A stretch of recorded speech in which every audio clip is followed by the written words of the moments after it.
volunteers to try to give an essence of who President Clinton sort of really is. I mean, you know, you read the newspapers and you read his book probably and stuff like that, and his book is actually pretty excellent. But I met, well, of course, you know, he was born in Hope, and he moved from Hope to Hot Springs, where I was born, when he was 6 years old, and he went to a Catholic school there for a year, and then he moved up on Park Avenue. Have you been over Hot Springs and seen all that stuff? Have you seen his house on Park Avenue there? Anyway, moved up on Park Avenue, which is about a block and a half from where I grew up. And we met in grade school in the 3rd grade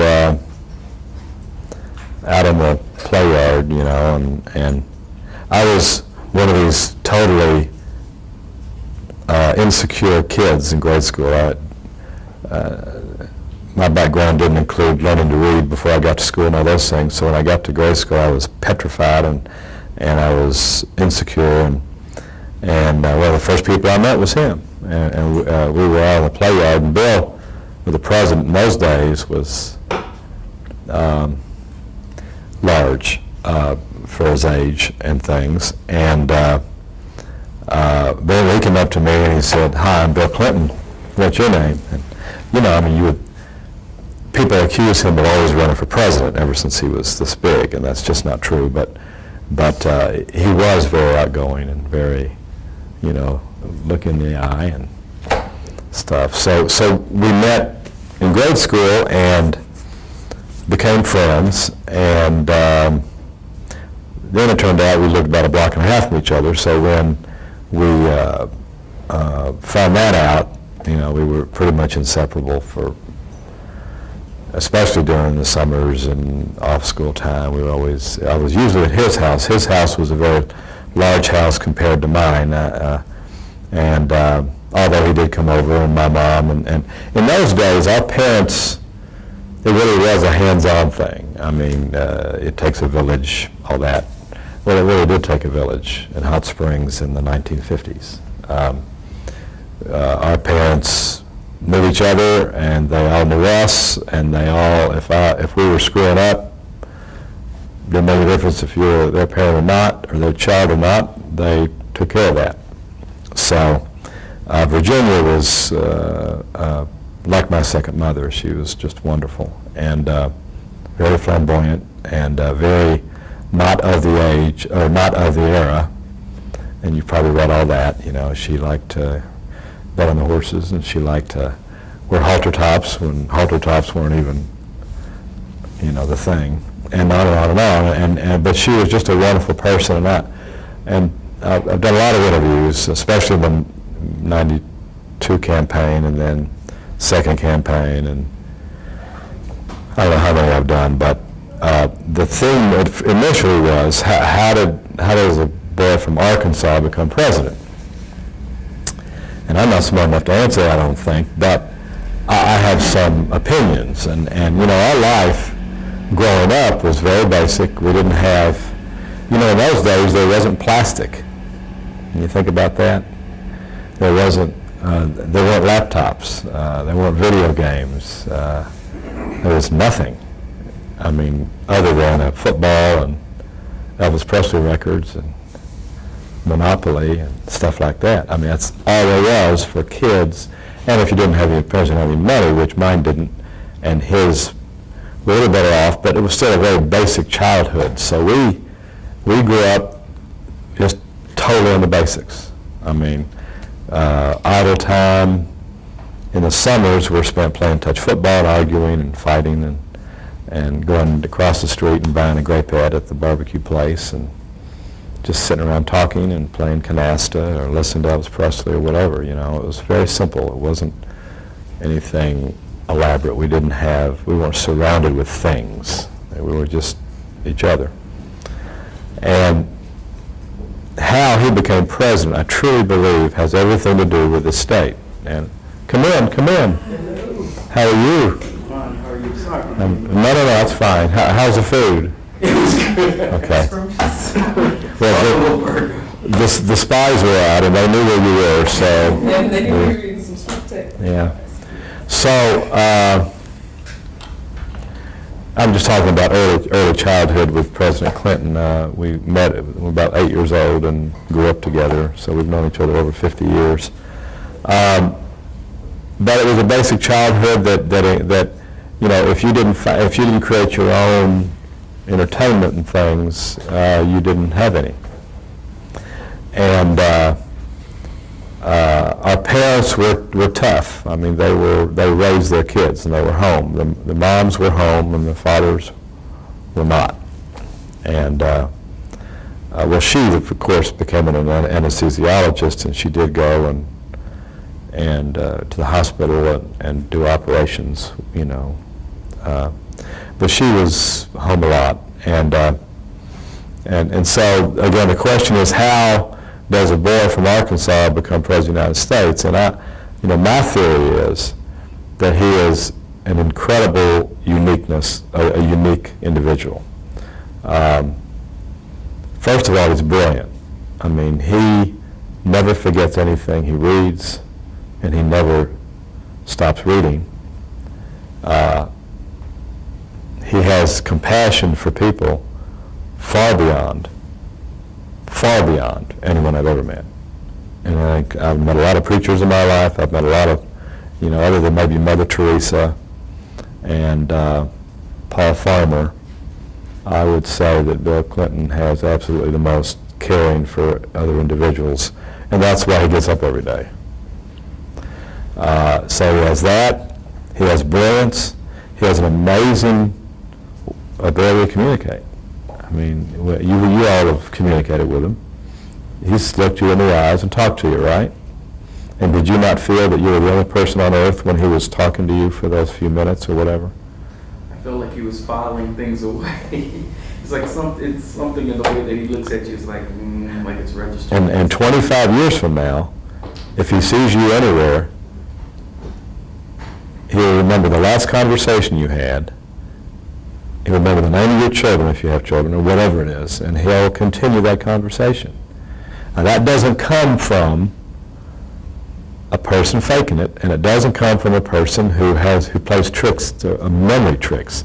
That comes from sincerity and caring for other people. So, you know, when you take somebody that's brilliant, and you take somebody who really cares for other people, those two right there don't seem to go together in our society very, very often.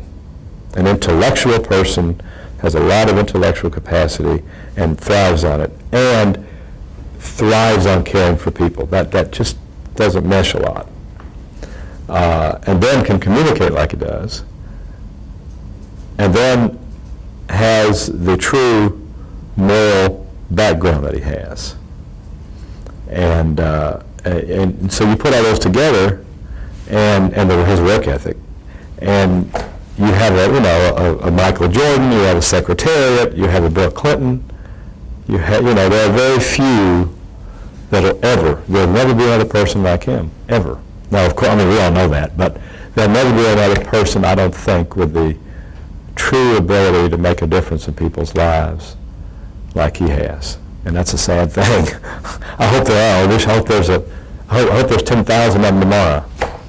But he's all those things, and that's why he became president. And that was nurtured in this little state, in this state that has nothing, this state, poor. And the Bible says the meek shall inherit the earth.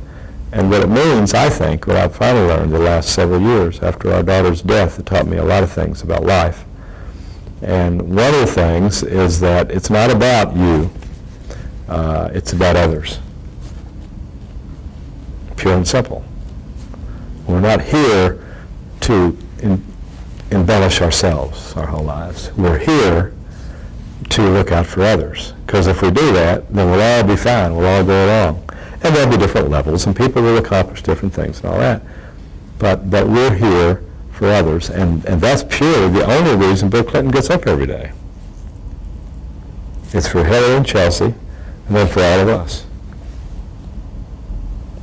That's his heart. And I'll tell you some other stories. When I first met him, we were about 9 years old. It was Thanksgiving Day, and so I was going down to his house just to say hi, mess around till Thanksgiving dinner was ready, and walked in, and Virginia was cooking, and he wasn't there, and she said, and I said, where's Bill? And she said, well, he went out to get some groceries, and there was a little mom-and-pop grocery store across the street from his house, and as you cross Park Avenue, there's the bus stop right at the bottom of his driveway. And so a few minutes later, he comes in, and there's this little kid with him, another little kid. You know, we were 9 years old, and this kid was 6 or 7 or 8 years old or something. I don't know. He wasn't older than we were. And Virginia says, Bill, who's your friend? And he said, well, I don't remember his name, little Johnny or somebody. And she said, and he said, well, just talking to him at the bus stop, and his parents are divorced. In those days, parents are divorced was very unique. It wasn't like it is today. It wasn't just commonplace. It was a real catastrophe. And so he said, he told me we weren't going to be able to have any Thanksgiving dinner, so I brought him home to have Thanksgiving with us. You know, and it was just natural. I mean, he didn't have to think about it. He just did those things, and all the way through high school. I mean, time after time, he just always watched out for other people. It seems like an insignificant thing, but it's not. I can tell you right now, it's not insignificant. So. He's always been that way. He's always been one who just looks in other people's direction and notices what's going on and did something about it. Always stepped up to the plate or whatever, all those kind of deals that everybody always says. So, you know, our days, I don't know if you've seen the American Graffiti movie. It was just, that's how we grew up. I mean, it was drive-ins and malts and high school football games, and that was it. Our Hot Springs High School, our senior year, never won a game, and it was the stands were full, and it was just a big, happy event. Everybody was there. Bill was in the band, an incredible saxophone player. It's funny. Our band, Hot Springs High School, these guys were huge. I mean, they averaged 220, 250 pounds, and Bill was one of them. He was a large guy. And the football team averaged about 160, 180 pounds. And so we always wondered why that wasn't reversed, you know. And so, funny, our star running back, well, didn't win a game. He wasn't too much of a star, but to us he was. Phil Jameson ended up advising President Clinton during his administration on getting rid of nuclear weapons. His name is Phil Jameson. He flew 258 rescue missions in Vietnam. He's a hero. And anyway, well, I'm the guy you never know he even gets out of his house. Brilliant guy as well. He went to Annapolis, but he was one of our running backs. But in high school, you know, it was just fun. We would go over after, none of us drank, none of us smoked, none of us, and I'm not judging those things necessarily, I'm just telling you. All we did was after games and things, and hardly anybody dated much. It was just groups of friends, you know. And so we'd go to his house usually, or Carolyn Staley, another friend of ours, house, and after the games, and play hearts. You know, hearts is our big deal. The other night we were up there from around 11 till about 3 in the morning playing hearts. I mean, whenever we get together, that's how we communicate. We play hearts, and then we talk, and we tell old jokes. And so we spent, you know, our weekends doing those things, and you know, it was just a simple life. Nothing, and he wasn't, nobody, you know, picked him out as being the next president in those days. Or, I mean, we knew, several of us had no doubt in our minds about his, you know, his ability to be president. Carol and I have known it since we were about 15 years old, but he wasn't, as the books say, and all these detractors of his say that, oh, he was always driven and he'd do anything to be president, all these things. You know, in the recent history, he's the only middle-class guy I've ever known to become president. You know, Chelsea was the only daughter of the president who went to a public school, I mean, one of the few in high school, all the way through and everything. So he he was just a regular guy. He made really good grades, and I never knew how because he never studied. At least I didn't think he did. Then I realized he did it at night when I didn't see him. I mean, he'd do it early in the morning kind of stuff. And so he was always brilliant, and I think he made 1B, and he debated with our English teacher that year about why he made a B. He was so mad, and blah, blah, blah. And he lost an election in high school. Carolyn Staley, this friend who lived right next door to him,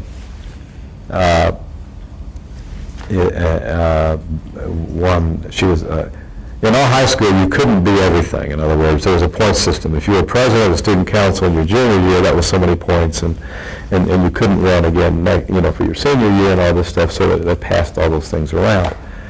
And so he had to run for vice president of the student council the senior year, and she beat him, and oh my gosh. I mean, he's very competitive, even playing miniature golf, very competitive. And I'll tell you a story when we were at the White House in a little bit, but that didn't go down well. And anyway, she beat him, and he gets over it, but he's a competitor. So, he accomplished a lot in school, and he was in the all-state band, all those things, made great grades. But he still wasn't this, drop dead, he's the most of everything, somebody. I mean, he just was a good person that cared about other people.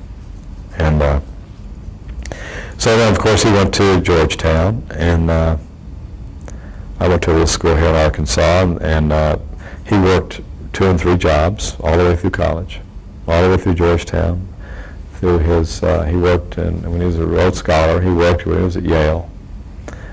He just made any money. I mean, and he did get scholarships, but they weren't full scholarships for everything. So he has always worked for everything he's ever had, and worked very hard.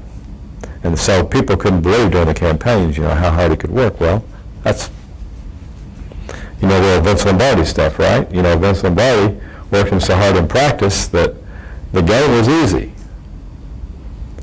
And so when you're, and I think what builds character in people is when stuff happens to you. It's easy to have good character when it's easy, when nothing's happening, everything's wonderful. But when stuff starts hitting you in the face, which life does constantly, then that determines what kind of character you really have, And so he's always been able to be resilient because he didn't have it easy. He paid a price growing up. I mean, I didn't say pay a price.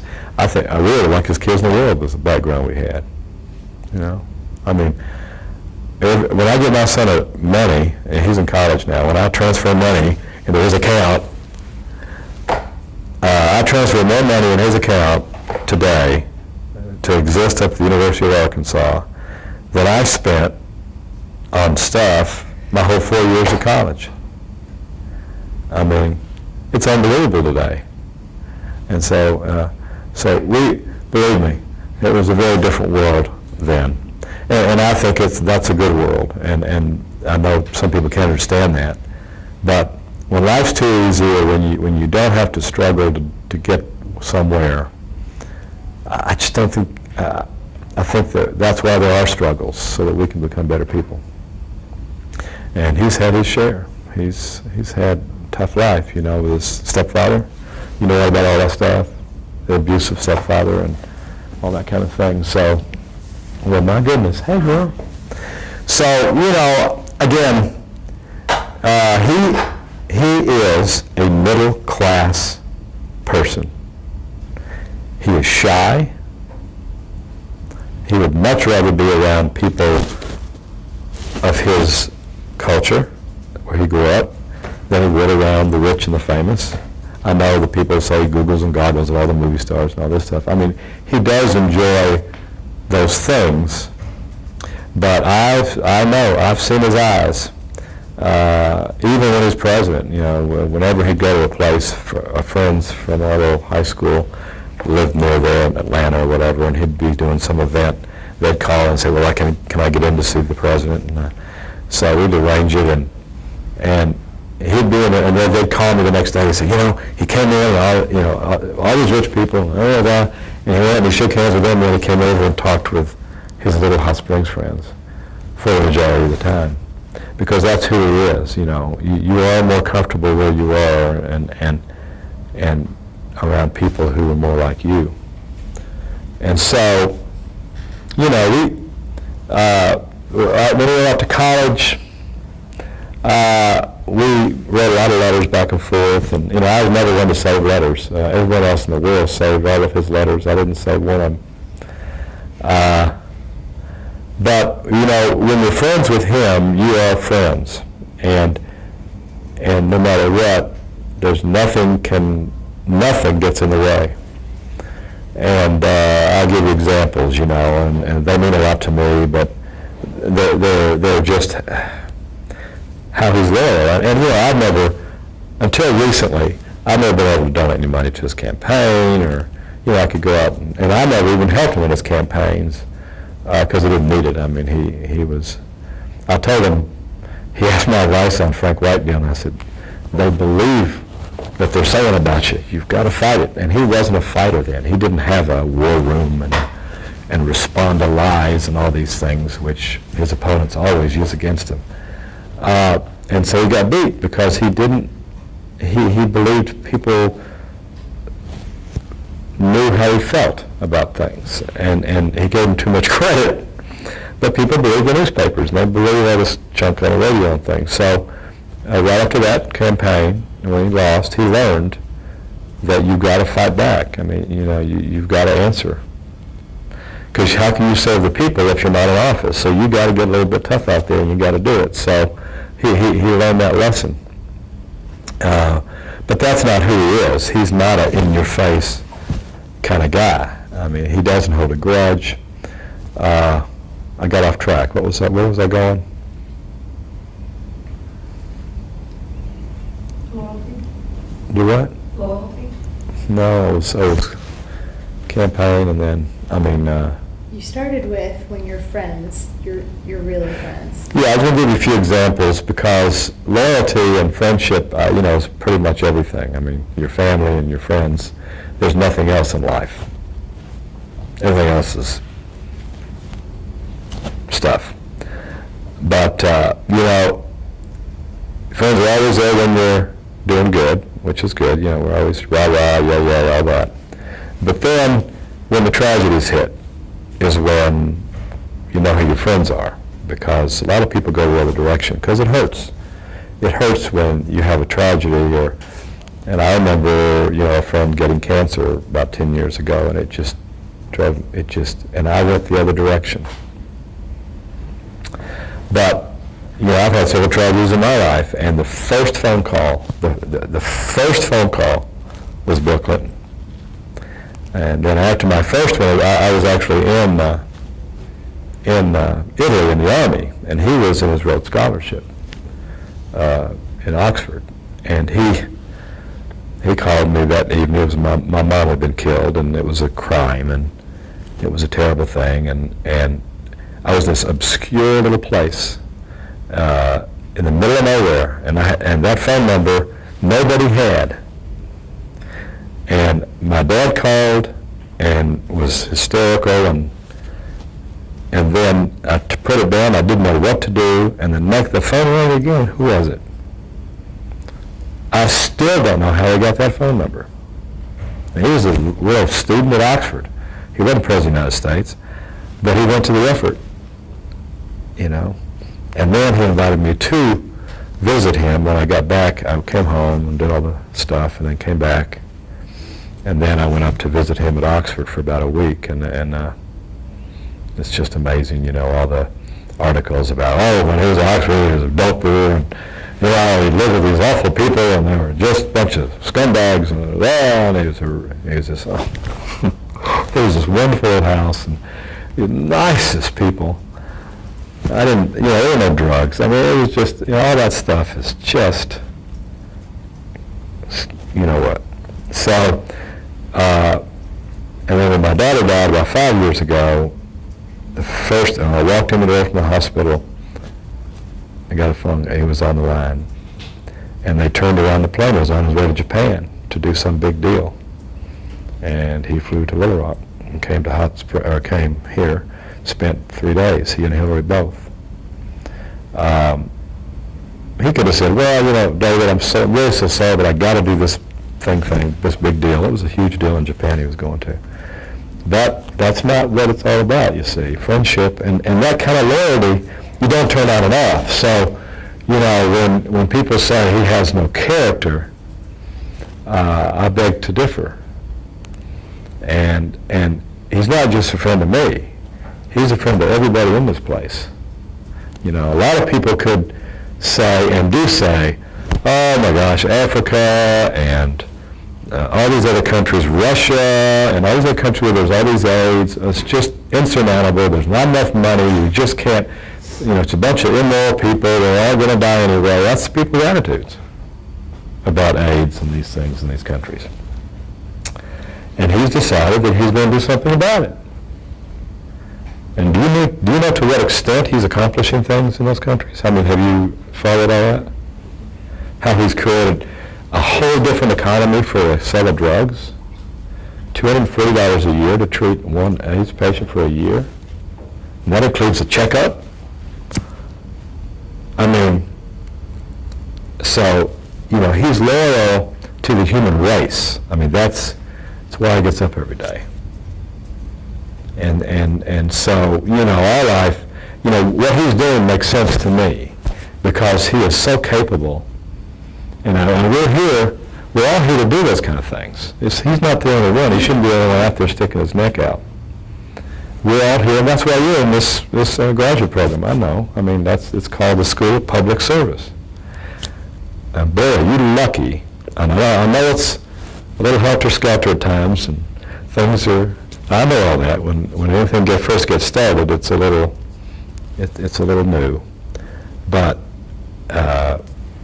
when you get through next year, hopefully you'll really have seen the light and really understand that our world can't make it very far without a bunch of people caring for other people.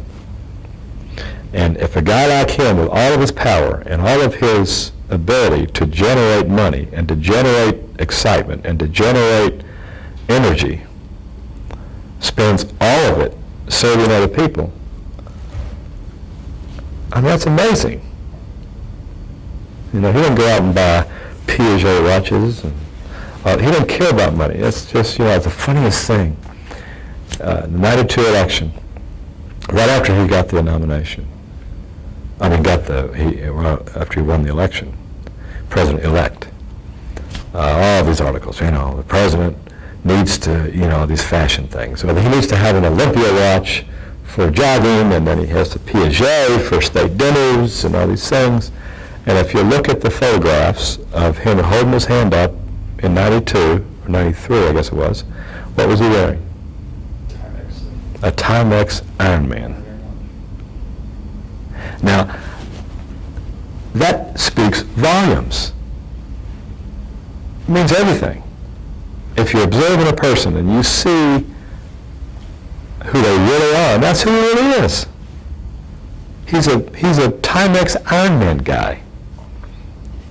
He's not a Piaget guy.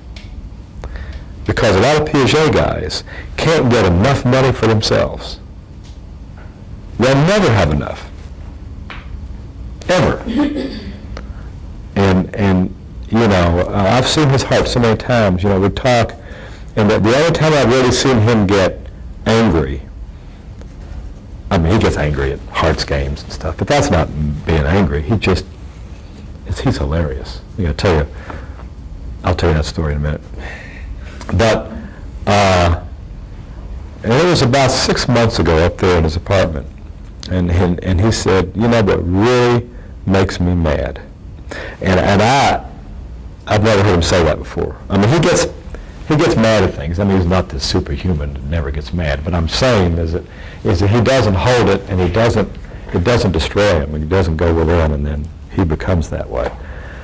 But what he truly is upset about are these corporate raiders, or people who who already have so much money they can't even, they'll never spend it as long as they live. Or not, and their children will never spend it all. And they're ready, they just have billions and billions of dollars.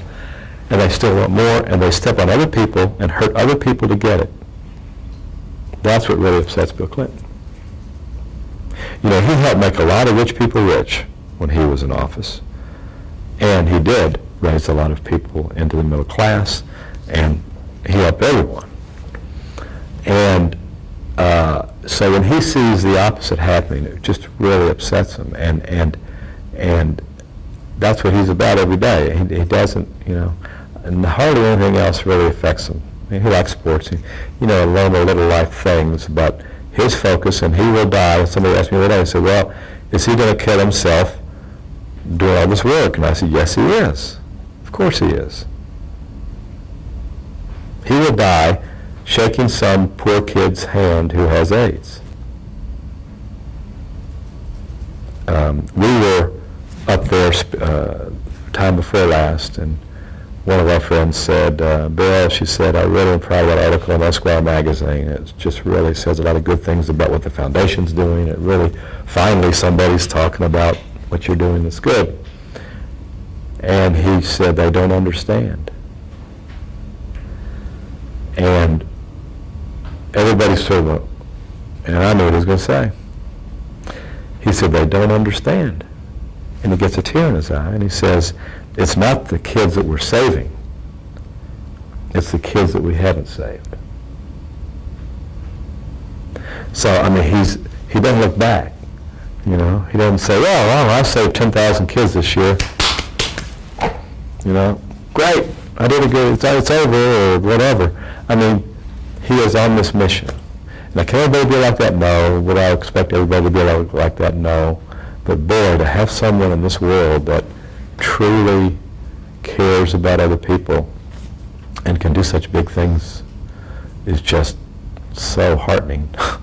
I can get really demoralized thinking about what's going on right now in this country and our present thing that's going on. And I promise I wasn't going to talk about this administration and things, but I could get really, and I do get pretty down. But then I just think of him, because he is the total opposite. He is the light in this world. And I'm just blown away, lucky to be able to have known him for 50 years. I brought just a few little things. When we were 10 years old, Virginia took this picture, and she gave it to me about a month before she died. What did I do with it? And so I took it and put it on a button in 92. And everybody was doing an endorsement, the Jews endorsed the president, and firefighters. So I did a Leopoulos endorsement button, which, well, he won. Don't laugh. Come on.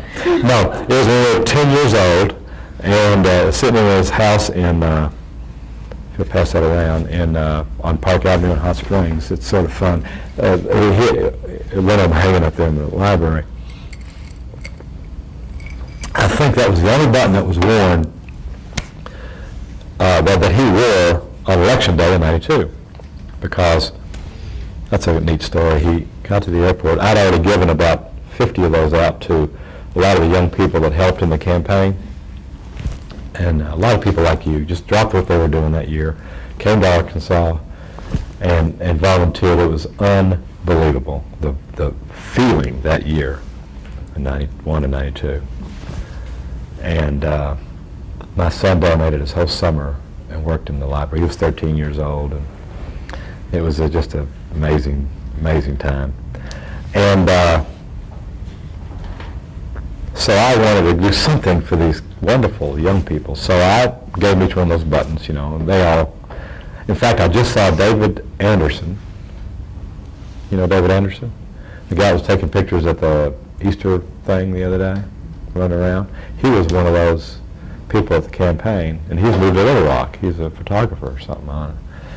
And but anyway, he said, I still got my button. It was a special year. But anyway, so he gets to the airport, and they had these buttons on. A lot of the students that met him at the airport when he arrived to vote and everything. And he saw that button. He said, where'd you get that button? And They said, well, David gave it to us. So they offered him theirs, and he said, no, I'll get it tonight. So I didn't see him all day long. I mean, all day. It was chaos. Were any of you here? Surely not. Probably not. Katie Snodgrass in our class was here for that. But Huh? She's not here right now. But Katie Snodgrass was here and she texted. Let me tell you something. I had an interview on C-SPAN, and I was supposed to get from one hotel to another down there. We had gotten a hotel room. And I left the hotel at 4 o'clock, and I tried, and I'd never made it. 1 block. It took me 2 hours to go 1 block. I mean, the people were, think of going in an elevator, and there's 75 people in a little elevator. That's how it was, the whole downtown. Come on, 92. Yes, ma'am, yeah. That was it. Were you there? Yeah. I mean, it was Big unbelievable. screen, and Yeah. it said, the fat lady has sung. Well, I was so scrunched in, and look at the stage, I didn't see anything other than him. But I mean, it was unbelievable. So, anyway, you know, he wins, he makes his speech, it's just chaos. And about 40 minutes after that, the place was empty. It was unbelievable. Here we are in the old State House down there, and we're going back to our hotel to stay there that night, and there's a party later. So we go down this door from the old State House, it's pitch black, opens, and this light comes out, and the Secret Service guy says, "Is David Leopoulos out here?" I mean, I didn't plan that. I mean, we were just walking across the grounds, going back to our hotel. I guess the president had said, "Can somebody find David Leopoulos?" I hadn't seen him all day. So we were stunned. Yeah, it's us. So my wife and I and a couple other friends were with us, and we went in there, and you know, I was so scared, because my friend was president of the United States. This guy I spent the night with and fought with, and I mean, I was nervous for the first and only time. And so he came in, he still had the big old overcoat on and everything, nothing on it, just black overcoat. And the first thing he said was, "Where's my button?" And I had 1 button in my pocket. I handed it to him. He put it on. We all started crying. It was stunning that evening. I've skipped around a lot, but this is a picture of the morning after the election. He came down. The first thing he did was come down to Karen Status' house, which was in the middle of a tough part of Little Rock, and had brunch. And some old friends were there. I mean, Hot Springs, all of us little ones from Hot Springs, and then a couple of his Georgetown friends were there. And my son, Nicholas, my youngest son, and my daughter, Thea, went running out of the porch to greet him when he got there, and he picked him up. And the press took this picture. This thing will come out of there, so you might hold it back. And that picture ended up in the Athens newspaper. Now, you all have already experienced the aura of being around Bill Clinton, right? You just said earlier, we're these mini celebrities. Wherever we go, people go, well, I just soon be a regular person and all. That picture gets in the Athens newspaper. My cousin, who I never knew, calls me and says, "Do you spell your name Leopoulos?" And I go, "Yeah." And he said, "I think we're cousins." Because in the newspaper it said, it got it wrong. It said President Clinton goes to his old friend David Leopoulos' home. Well, it wasn't my home, but anyway, I'm glad they made the mistake, because anyway, my cousin was best friends with the president of Greece at the time. If that's not ironic.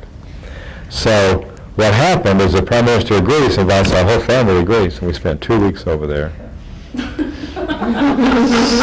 We were treated like absolute royalty. We were on the 747, we were the only ones in the top part. It was Olympic Airlines. We got out of the airplane, and its limousines came and got us. I mean, we never lifted a bag. I mean, I felt so weird. But anyway, so that's sort of the history of that picture. This was that same day, and after we had brunch, this is probably the most famous photograph that was taken the day after he was elected. this was in Newsweek or whatever. Well, this was the Newsweek version of it. But these are all friends that were in there that day from Hot Springs and Rhodes Scholar days. And then this picture, and try not to touch the handwriting on it if you would, he's in Skip Rutherford, as you'll see on this TV. Skip and I were doing an interview on C-SPAN, the yellow bus. Came to Hot Springs, and so they asked me to come over and talk, and Skip to come over. And so I was telling secrets from grade school, how we used to throw acorns at cars from his yard, and one day we got in big trouble. It hit this one car, and this guy stopped, and he chased us up the hill, and Virginia screamed at the guy and said, you shouldn't be chasing these kids. Oh, they're throwing rocks at my car. And we said, no, we're throwing acorns. And anyway, so she screamed at him, and the guy left. And we thought, whew, boy. And as soon as he left, she lit into us. Oh, my God. So, but anyway, so I was telling that story on ESPN, on C-SPAN. And so he heard it. So he's talking to me over the phone, and they piped it into where we were doing the interview. So here he is in Camp David with the Blairs and forget the other couple over here, Chelsea's friends' parents. That's Diane Blair there and Hillary, and him talking on the TV. Did I pass this? I did.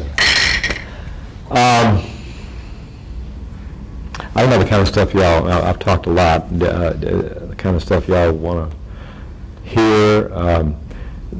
There's a story that's pretty interesting. I never campaigned for the president until what I called the Jennifer Week.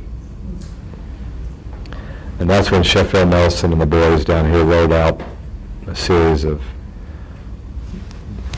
people to attack and to start problems and things. So my wife and I were sitting at home watching all this, and at the time, he had, I don't know if you remembered any of this, but in '91, when he went to New Hampshire and started campaigning, well, he didn't go to New Hampshire much, but after the debates and things, his numbers started going like this. When he entered the campaign, he was way back. Then, he was 30 points ahead in New Hampshire. So that's when the money guys said, okay, it's time to roll everybody out. So they did the Jennifer, I forget her last name, Jennifer Flowers thing. And then, so that everybody started on that, all the press. Whew. So then his numbers went from 30 up to 30 down. Literally 30 down. And my wife and I were just beside ourselves. We knew who Bill Clinton was. We had all this, I had all these pictures of our little middle-class world and everything. And so one day we were just in front of the TV and just devastated, and I said, I've got to do something. She said, why don't you go to New Hampshire? So I took money out of our savings account. We didn't have any money much, and drove to New Hampshire. And I asked somebody from the campaign, a big shot in the campaign here in Little Rock, national campaign. He said, David, he said, no use in going. It's over. And I said, over? I looked at him and I said, you ought to be ashamed of yourself. I said, you don't understand. This guy's going to be president of the United States. And if you give up on him now, well, it will be over. So I was so mad. So I got in my car and drove to New Hampshire.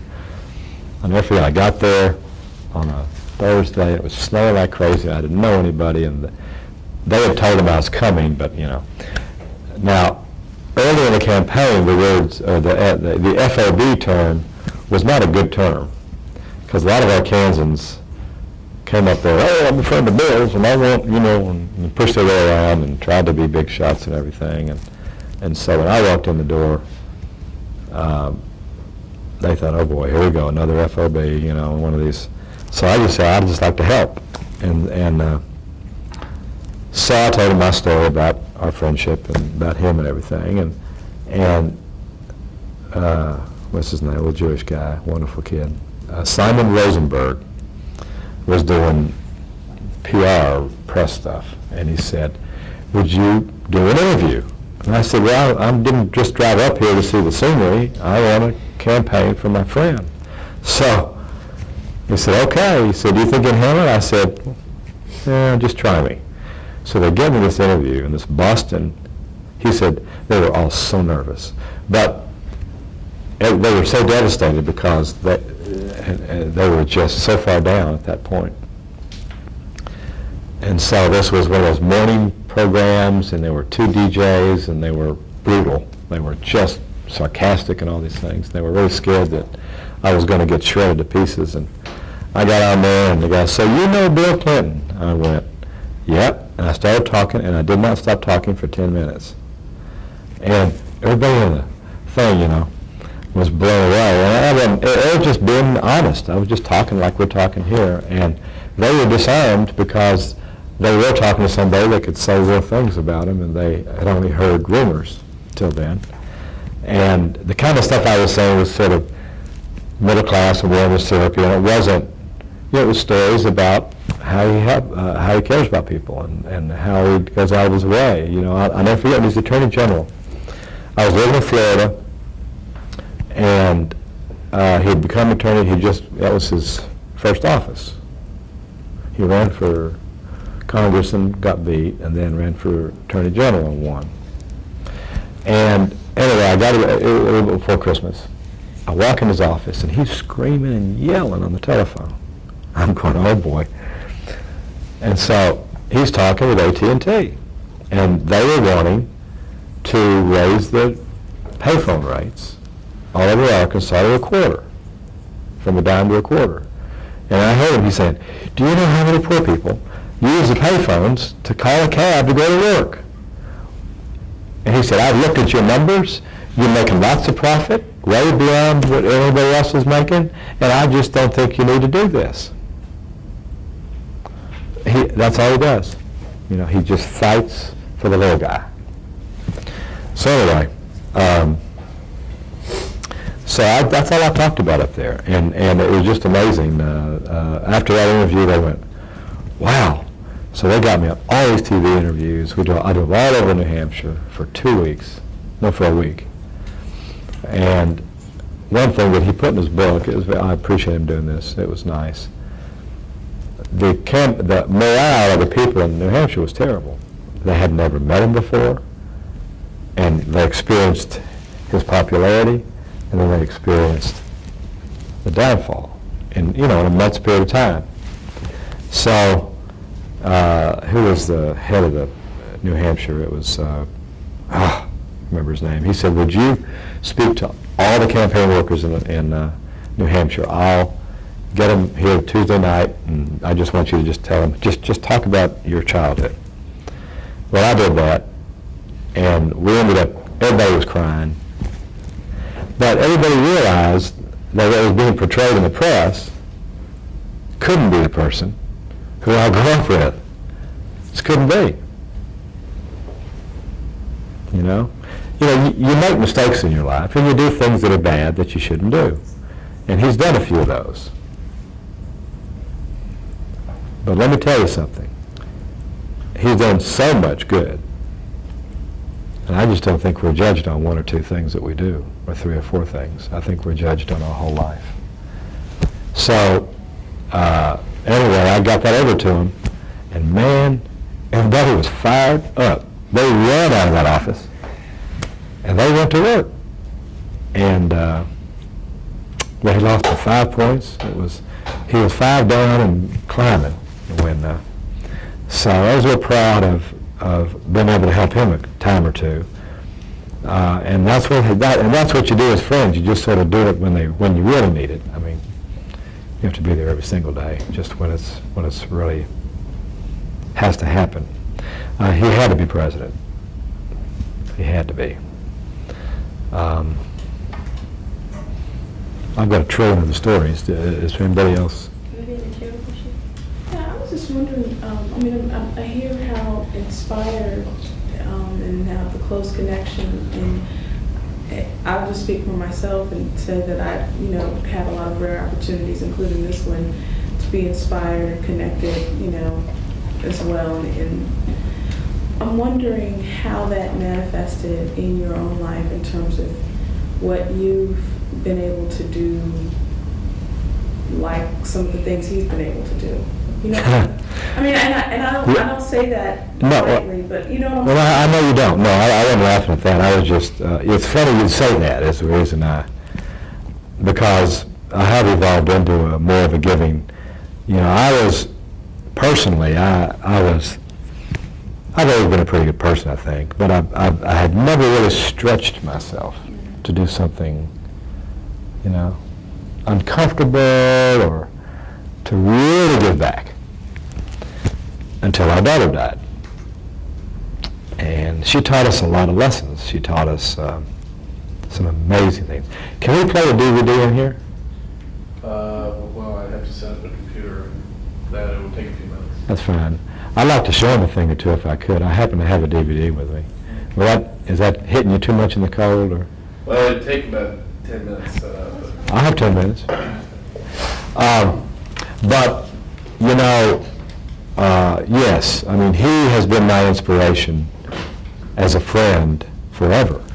And I take him for granted, not in a typical sense. You know, I'm not surprised that he's changing the whole world and how it relates to AIDS. I'm not surprised by that. You know, our opinion, that those of us who've known him forever, his greatest days are to come. They were as president. I think he was the best president that has ever been in office. Don't get me wrong. But I still think his best days are to come. And so I have high standards for him. I mean, I expect out of him great things. And so I went through my life, you know, doing the typical things. I mean, we worked real hard raising our kids, and my wife stayed home. You know, we did everything that we felt we needed to do to raise good children. But, and I remember thinking to myself so many times, you know, Bill always takes Chelsea down to the Salvation Army and all these places to let her really see what's going on, really let her experience and feel it, and because that changes your life. It really, you know, empathy is everything. But I never did that. I thought about doing it, but I never did it. And so our daughter Thea was killed in a car crash 5 years ago. And now I don't think about things anymore. I do them. If I see something, and I'm not trying to boast myself up because I've got a long way to go. If I could be half as good as my daughter and my two sons before I die, I'll be a good person. But now when I notice something, I act on it.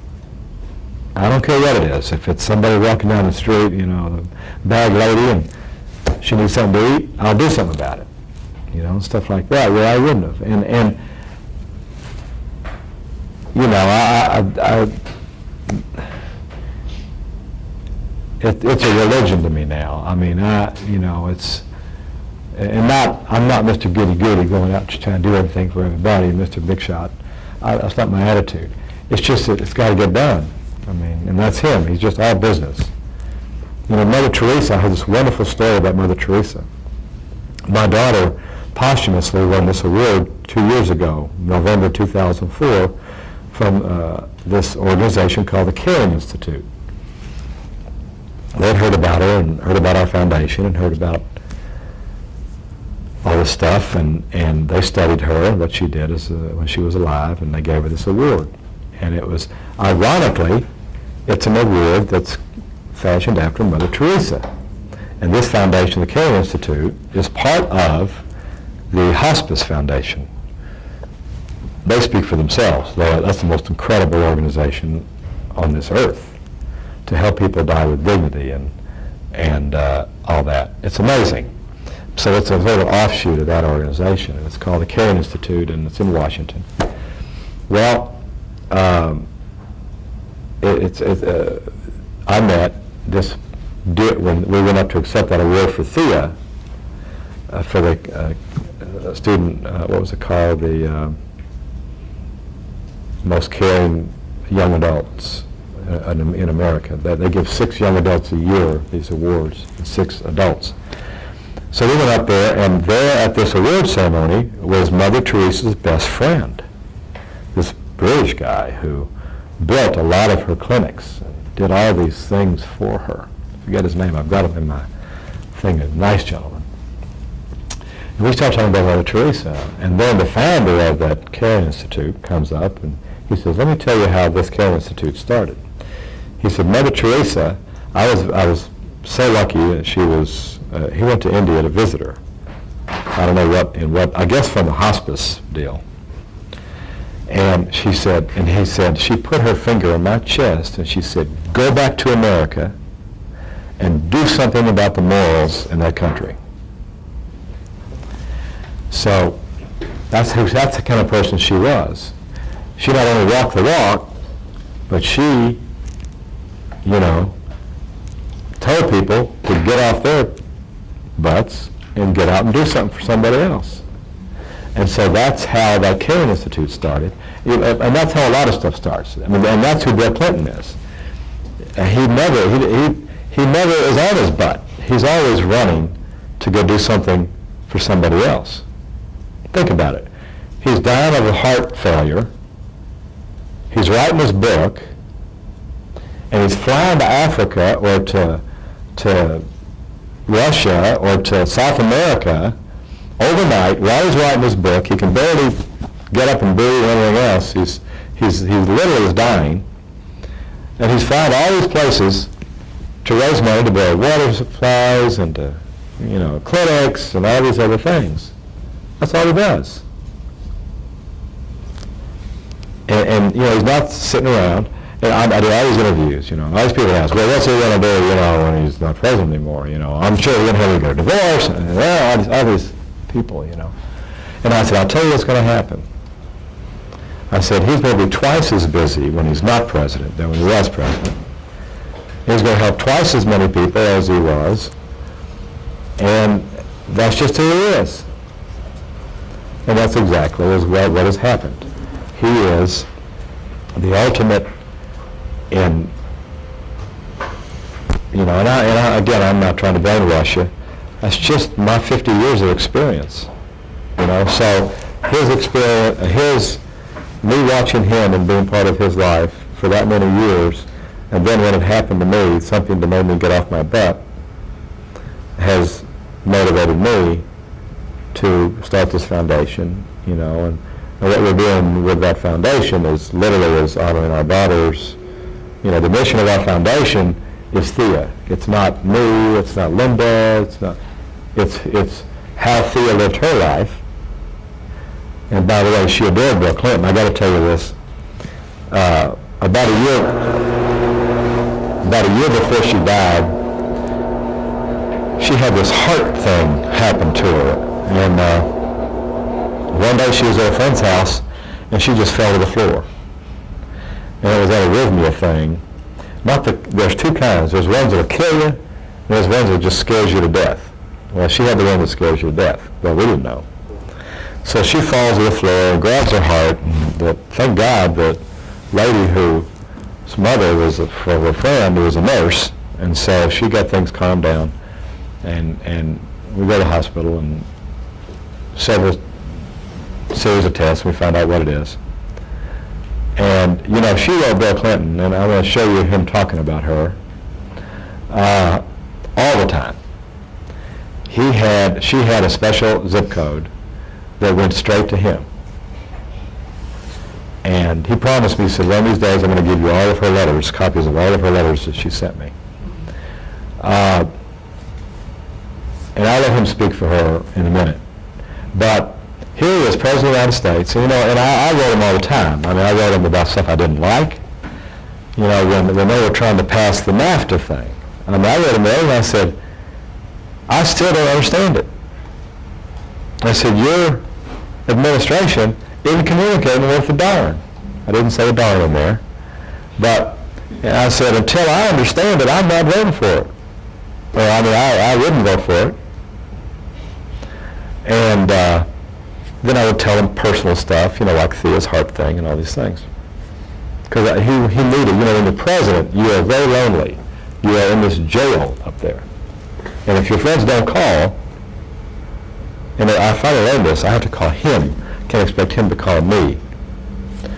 And so I told him all these personal things. Well, one day we're in the car, and we had, the old-time cell phones, we had it in the car. It's, that's the first ones. And the phone rings, and shame on me, his secretary, Betty, shame on me. My favorite people on earth. Betty says, David, the president wants to speak to Thea. And we were just coming back from a soccer practice. And she was in the back seat, so I handed the phone to Thea. They were on the phone for 20 minutes. He had read all about that arrhythmia, and he was calling her to tell her she had nothing to worry about. Here's the deal. Here's how it works. Here's what, blah, blah, blah, blah, all these things. 20 minutes, President of the United States. One of his good friends from Georgetown gets a divorce. The president would call him once, the same time every month for a year, just to check on him, to see. Because divorce is tough on guys, it is on a lady many times. So he would just call him his friend, just say. These are little things. Now just think about it. Think about it. How many friends he has, and he does that kind of stuff all the time. Never mind handwritten notes. I mean, it's just stunning if you think about it.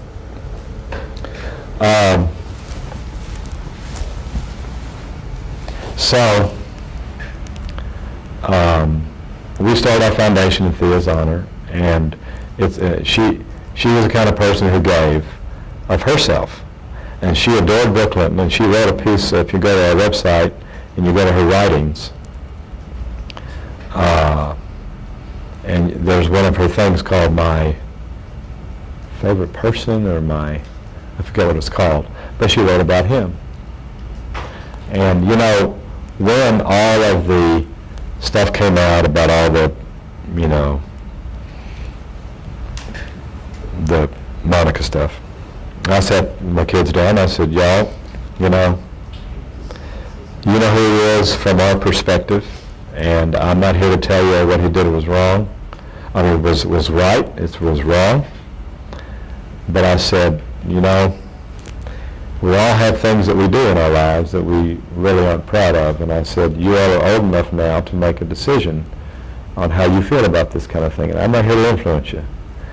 But, you can ask me a question you want to ask about anything, and I'll answer it. But I said, you have to make your own decisions. And not unwavered, They'd seen Bill Clinton in action with our friendship for 50 years and all the things that he had done all over his life in the background that no one else ever sees. And so none of them got on this high horse and got to be too judgmental about it. They were amazed. I was amazed. In your opinion, what was it, during the 90s where people just had such hatred of Bill Clinton? I mean, there's a lot of different theories on why, but in your opinion, did the media fuel it?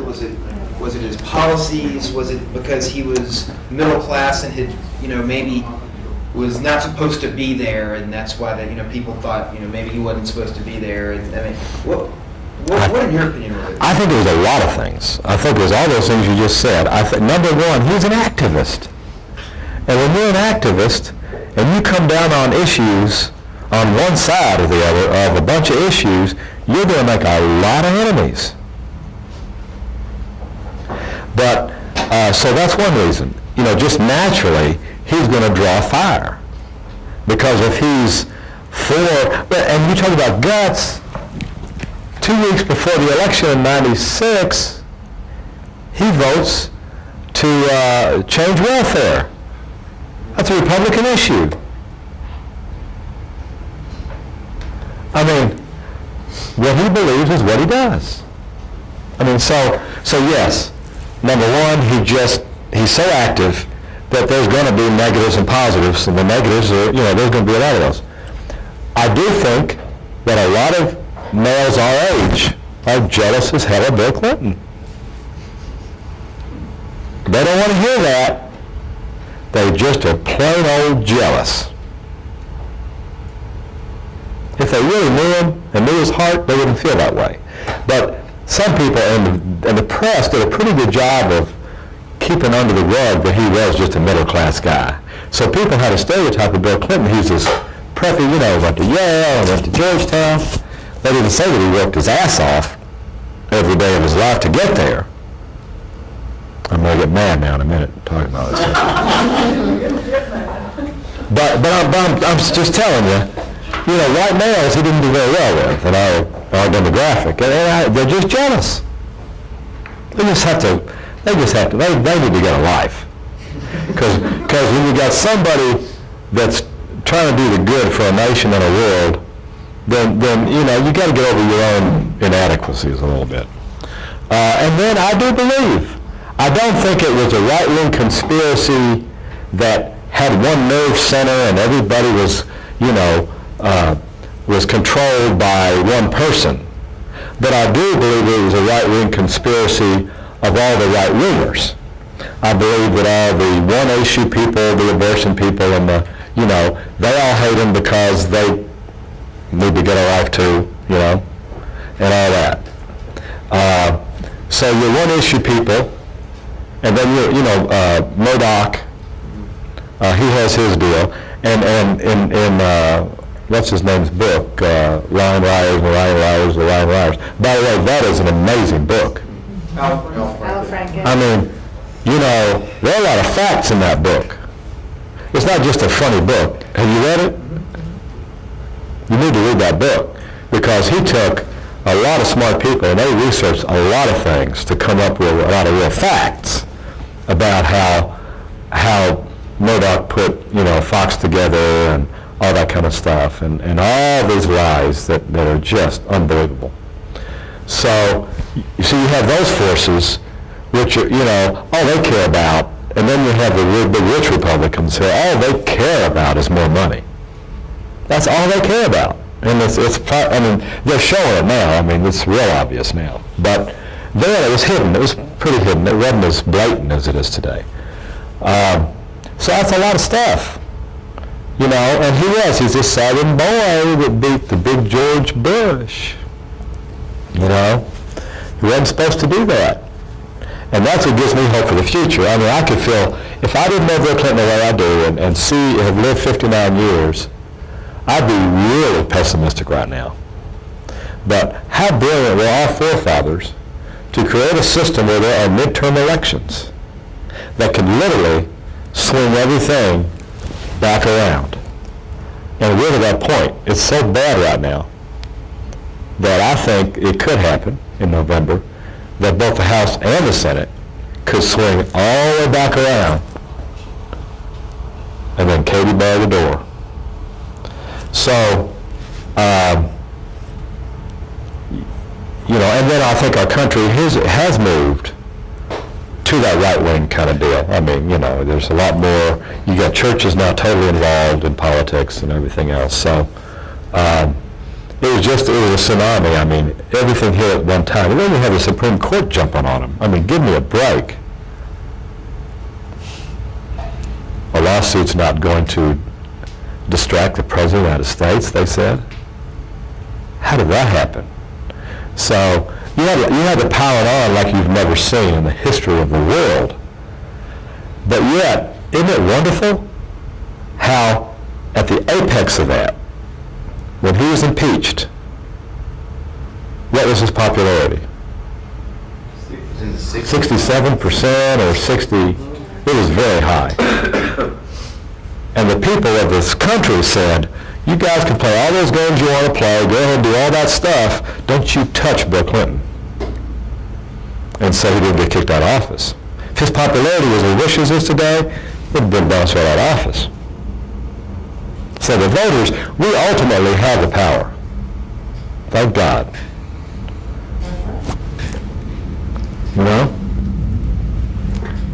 it's really important right now that people get out and vote. Whew. Is that been working now? In the other room, yeah, I've got it. Okay. Yeah, something wrong with this, I've been Okay. arguing with the people who set this up about the problem. You can show it to class. Okay, but I mean, we'll go ahead and, any more questions, or, yeah? Real quick, you talked about an event in your life that kind of changed your perspective, and reading a lot about Bill Clinton, seems to be this, and I want your perspective on this like underlying like darkness that has been with him of his father's early death, John Kennedy's death, and just this idea that he has to live 2 or 3 lifetimes, and in his own life. Is that something that you see or you saw him growing up as being deep down kind of a darker, like? Well, see, he told me once, and he never talked about those things to any of us. He never talked about, I was in that house every day in the summer, all day long. I never knew Roger was abusive. He never said to me, my stepdad is beating on me and my mom and stuff. He never said any of that. He always kept it in. It was a revelation to all of us when that article came out in '91, and that first guy wrote that huge article about him. But anyway, you know what? Virginia was amazing. The way she raised him through that torment of the abusive stepfather, she was the kind of person that instilled optimism. And she never said, I never heard, and I wish I'd raised my kids like this, but be careful, watch out, don't do that. I never heard her say that. He never felt like there was something he couldn't do. And they always talked about other people. When she would come home from one of her operations, and we'd be out playing touch football, and she'd come driving up in that convertible, and dust everywhere. We'd go running in the house, and she'd make her drip coffee that she'd make, and we'd just stand there in the kitchen of that house, and she'd be mad about something. She said, well, there was a guy here today, and he died, and he didn't need to die because, he didn't have any health care, and he couldn't be treated when he was not nearly as sick. And I mean, she was talking about those kind of things when we were 8 years old. We were talking about issues like that from the time we could. He told me a wonderful story about my mom. He said that I didn't know this, but the day that we drove to Washington for the first inauguration. And the day before we left, we had lunch. We had lunch every month in downtown Little Rock when he was governor. And so we had our last lunch before he was going to be inaugurated in 92, in 93. And we were at the Juanita's eating lunch, just a few of our friends, Karen Staley and John Newman and me and the president. He was president-elect then. And he looked at me. He had just come from this wonderful evening. Disney had just completed the Ernest Green story, the Little Rock Nine, and he was at Central High as governor to meet Ernest Green and the other Little Rock Nine and all this stuff. And so he came. He was aglow the next day at breakfast at the lunch, and he said, your mom was the only one that sat down and told me, I forgot, he's probably 10, 11 years old, maybe even a little older, and he said, your mom told me that prejudice to any degree is absolutely wrong. That's a black and white issue. You do not be prejudiced against anyone for any reason. And he said, she's the only person that told me that when I was, and he said that rang through my mind last night. Well, that just made me feel like $1 million. But, where really, I've lost it. I guess. Oh, the darkness. Well, but she programmed into him to care about others and to think about others. Because what happens to you, you can't help. Stuff's just going to happen. Now, there's stuff you do to yourself, but I mean, when that guy ran my daughter off the road, I don't know, we have control over that. And so, what are you supposed to do? And what she taught him, and what I've learned over the years, is that you pick up and you learn from it, and you go out and you make a difference in somebody else's life.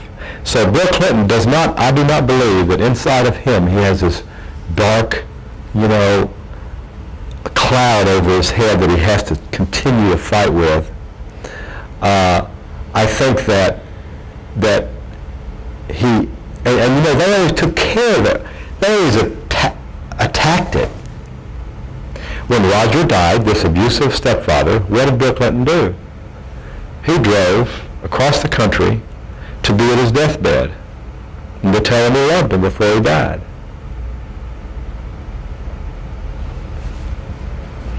So Bill didn't hold on to it. And he didn't say, poor me.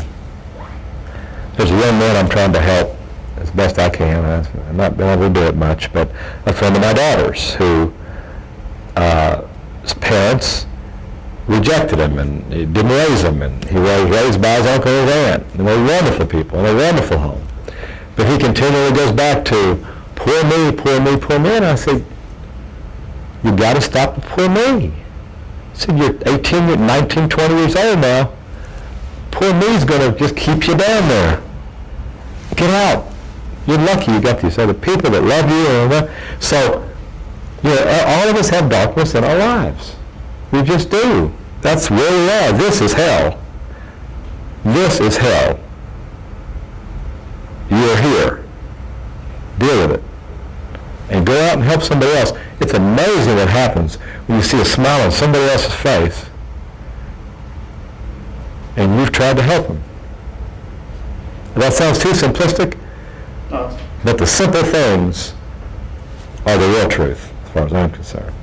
So I don't see Bill as, when he was younger, before he had a chance to mature a little bit and really understand what we're talking about now, but they were so focused on other people and other situations that they didn't delve on their own to drag themselves down.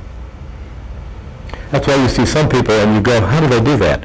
They came out of absolutely nowhere to do this. It's an attitudinal thing. It just is. You have a choice when you get up in the morning of getting mad at everything you see today or not getting mad at it. And he's always lived his life not worrying about himself, I mean, can you imagine all that barrage of stuff he went through in 98, 99? My gosh. All those attacks. Let me tell you something. I was there 2 weeks before he left office, and we were up in the solarium, which is on the 3rd floor of the White House. It's a glassed-in room, and it's where Reagan, I think, really recuperated from his gunshot. It's really beautiful, and you look out this glass. It looks out the back of the White House, which is really the front, but anyway. And you see the Lincoln Memorial, the Washington Memorial, all this. It's just fabulous view. And we're up there, and I said, tell me how you really feel. How do you feel right now? He said, David, I don't hate anybody.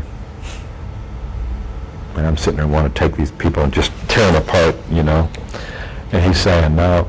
He said, I just don't hate anybody. He said, a lot of them broke laws to get me and all these things. And he said, I could go after them and I could do this witch hunt stuff. And he said, he said, if I do that, I'll be the unhappiest person in the world.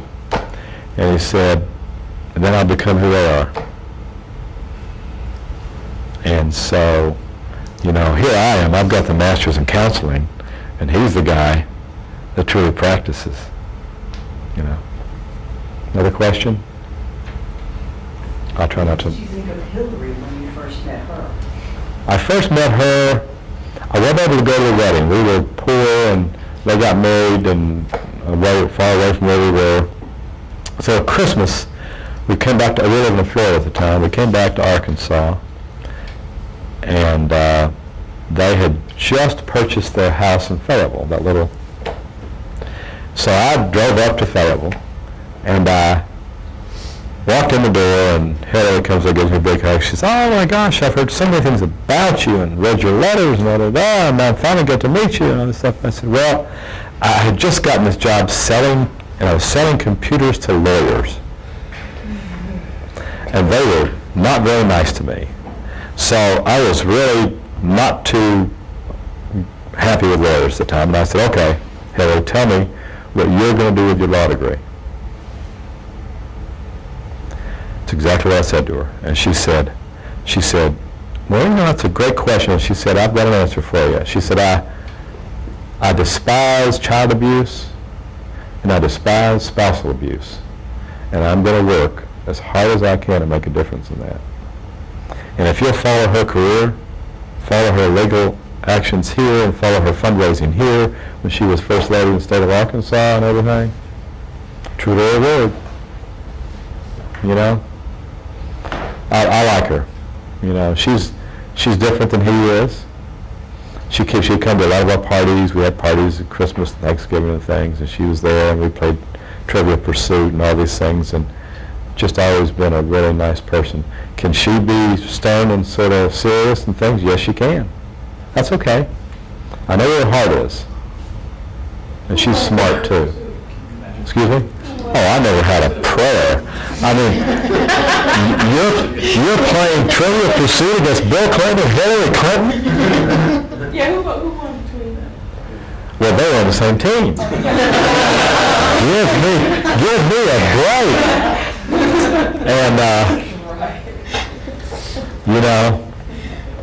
And, you know, another thing about Bill Clinton, he came home from the moot trials at Yale. And, you know, if you're really intelligent, you can get a lot of really awful people off if you're a good lawyer. You know what I mean? You can get very guilty, awful people off if you're a trial lawyer and you're very smart. You work very hard. That's your job. I mean, I know that's the oath and all that. I know that. But he came back, and I don't know if he won the moot trial that year. He wasn't a senior, but he felt, you know, and he said to me, he said, "Oh my gosh." And I said, "What?" He said, "I was defending this cop killer." And he said, he was guilty. And he said, "I got him off." He was sickened by it. And you know, he's never practiced trial law. He's always practiced corporate, or, of course, corporate can be sleazy, too. But you never see Bill doing that. Anyway, another question? Am I boring you to death, or? Good. I want to show you just a couple things, and then